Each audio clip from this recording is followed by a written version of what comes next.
প্রথমেই বলি আমার এই ভিডিওটা আমার রেগুলার ভিডিও বা ব্লগের মতো না। আমার এই ভিডিওটা একটু অন্যরকম হতে চলেছে। তো ২৫শে ডিসেম্বর মানেই বড়দিন অর্থাৎ ক্রিসমাস। তো সেই উপলক্ষে কলকাতার পার্ক স্ট্রিট আমাদের এখানে না থাকলেও আমাদের এখানে রয়েছে একটা খ্রিস্টান স্কুল। তো সেখানে আমি একটু গিয়েছিলাম। তো সেখানেই যতটুকু আরকি ক্যাপচার করতে পেরেছি সেটাই তোমাদের সঙ্গে শেয়ার করছি। তো ঘুরতে তোমাদের সঙ্গে একটা গল্প বলি। বাইবেলে যিশুর কোনো জন্ম তারিখ কিন্তু নির্দিষ্ট নেই। কিন্তু তারপরেও ২৫শে ডিসেম্বর প্রতি বছর ক্রিসমাস পালিত হয়। এই তারিখ নিয়ে অনেকবার বিতর্কও ঘটেছে।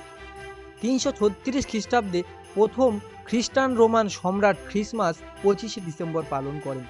এর কয়েক বছর পর পোপ জুলিয়াস আনুষ্ঠানিকভাবে যিশুর জন্ম ২৫শে ডিসেম্বরই পালনের ঘোষণা করেন। ক্রিসমাস ট্রি ক্রিসমাস ট্রি শুরুটা হয় উত্তর ইউরোপে হাজার বছর আগে।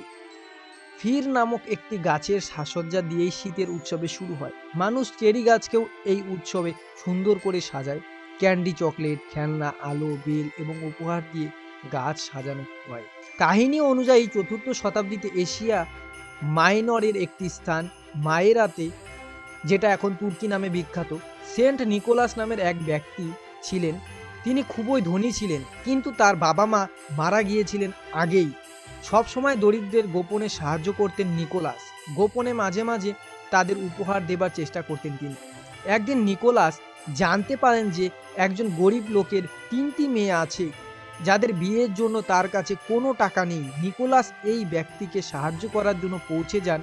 এক রাতে এই লোকটির ঘরের ছাদে লাগানো চিমনির কাছে পৌঁছে সেখান থেকে সোনাদানাপূর্ণ ব্যাগ বাড়িতে ঢুকিয়ে দেন। সেই সময় এই দরিদ্র ব্যক্তি নিজের মোজা শুকোনোর জন্য চিমনিতে তা লাগিয়ে রাখছিলেন।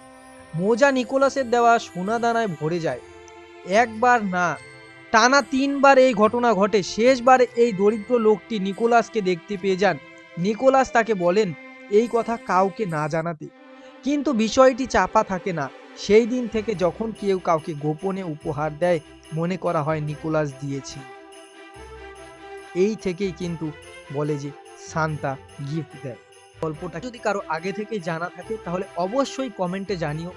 আর যারা জানো না তাদের এই গল্পটা কেমন লাগলো অবশ্যই তারাও কমেন্টে জানিও। আর আজকের দিনে অর্থাৎ বড়দিনের উপলক্ষে এই স্কুলে যে এত সুন্দর করে চারিদিকে লাইটিং লাগিয়ে খুব সুন্দর করে উদযাপন করা হয়, তো এই দিনে কিন্তু ধূপগুড়ির অনেক লোকই এখানে আজকে সময় কাটাতে আসে। রাত ৮টা ৮:৩০ পর্যন্ত এই প্রোগ্রামটা হয় এখানে। আর স্কুলের পেছন দিকে বা এক সাইডে কিন্তু বাচ্চাদের যে অনুষ্ঠান হয় আজকের দিনে সেটা কিন্তু হচ্ছে। কিন্তু সেটা সাধারণ লোকের জন্য কিন্তু এন্ট্রি নেই। কারণ সেখানে অল্প জায়গা। তো সেই কারণে বা কোনো পার্সোনাল ম্যাটার হবে। যারা স্টাডি করে বা তাদের গার্জেনকেই শুধু অ্যালাউ আছে, সেটাও হতে পারে। চারিদিকটা কিন্তু খুব সুন্দর করে সাজিয়েছে। আর এই মাঠটা যেখানে সাজিয়েছে এই মাঠটা কিন্তু অনেকটাই বড়। কিন্তু যেখানে প্রোগ্রাম হচ্ছে সেটা বিল্ডিং এর পেছনে, তাই ওখানে হয়তো জায়গা কম।